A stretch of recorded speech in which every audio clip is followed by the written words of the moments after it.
नमस्कार। कभी सोचा है कि अपना मनपसंद खाना खाते हुए भी वजन कम किया जा सकता है? सुनने में तो ये किसी सपने जैसा लगता है ना?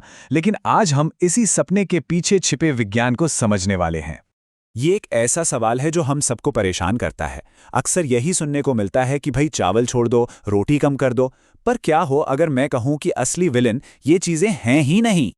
जी हाँ, आपने बिल्कुल सही सुना। असली राज किसी चीज को छोड़ने में नहीं, बल्कि हमारे शरीर के अंदर काम करने वाले एक बहुत ही पावरफुल मैनेजर को समझने में है। और वो मैनेजर है। अच्छा, इसे ऐसे समझिए। जब हम कुछ खाते हैं, खासकर रोटी या चावल जैसी चीजें, तो हमारे खून में शुगर का लेवल बढ़ जाता है। अब इसे संभालने के लिए हमारा शरीर इंसुलिन नाम का एक हार्मोन भेजता है।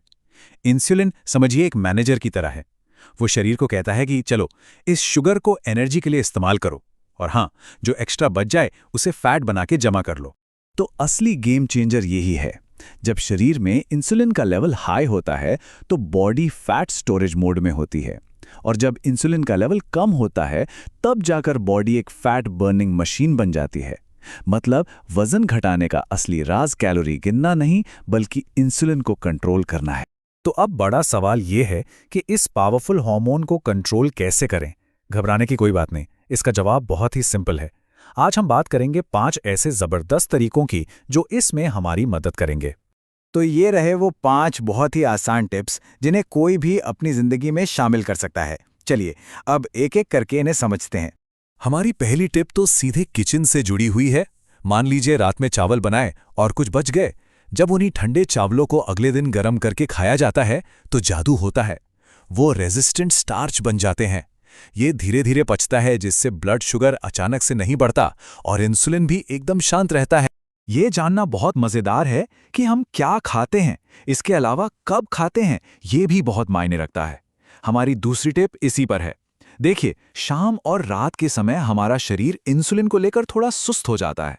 मतलब रात में अगर भारी कार्ब्स खाए तो फैट जमा होने के चांस ज्यादा होते हैं।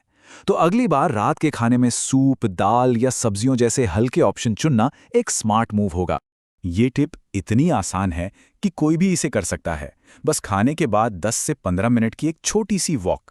ये छोटा सा काम हमारी मसल्स को मजबूर कर देता है कि वो खून में मौजूद एक्स्ट्रा शुगर को तुरंत सोख लें। नतीजा, शुगर को फैट में बदलने का मौका ही नहीं मिलता, है ना कमाल। हमारी चौथी टिप है नेकेड कार्ब्स से बचना। नहीं नहीं, इसका कपड़ों से कोई लेना देना नहीं है। नेकेड कार्ब्स का मतलब है अकेले कार्ब्स खाना, जैसे सिर्फ सादी रोटी या सिर्फ चावल। ऐसा करने से ब्लड शुगर रॉकेट की तरह ऊपर जाता है। लेकिन जब इन्हीं कार्ब्स को प्रोटीन, फैट या फाइबर के साथ ड्रेसअप कर दिया जाता है तो पाचन धीमा हो जाता है और ब्लड शुगर भी कंट्रोल में रहता है। तो अपने कार्ब्स को ड्रेसअप कैसे करें? अरे बहुत आसान है। रोटी पर थोड़ा घी लगा लीजिए, चावल को दाल या पनीर के साथ खाइए, और हाँ, अपनी प्लेट में सलाद को जरूर जगह दीजिए। और ये रहा एक सीक्रेट हैक। खाने में थोड़ा नींबू या सिरका मिलाने से शुगर का असर 50% तक कम हो सकता है। और अब हमारी आखिरी और शायद सबसे पावरफुल टिप, अपनी प्लेट का ऑर्डर बदल दीजिए। ये एक असली गेम चेंजर है। हमेशा खाने की शुरुआत सलाद, सब्जी या दाल जैसी फाइबर और प्रोटीन वाली चीजों से करें। रोटी या चावल को सबसे आखिर के लिए बचाकर रखें। ऐसा करने से शरीर पहले से ही फैट बर्निंग मोड में चला जाता है। तो इस पूरी बातचीत का निचोड़ क्या है? सीधी सी बात है, वजन घटाने की लड़ाई कैलोरी से नहीं बल्कि इंसुलिन से है। बस ये याद रखिए, इंसुलिन जितना काम, फैट बर्निंग उतनी ही ज्यादा। It's that simple. तो अब वो सीक्रेट पता चल गया है जिससे अपना पसंदीदा खाना छोड़े बिना भी वजन को मैनेज किया जा सकता है। अब सवाल ये नहीं है कि क्या करना है, बल्कि सोचने वाली बात यह है कि इन 5 में से कौन सी टिप सबसे पहले अपनी जिंदगी में शामिल की जाए।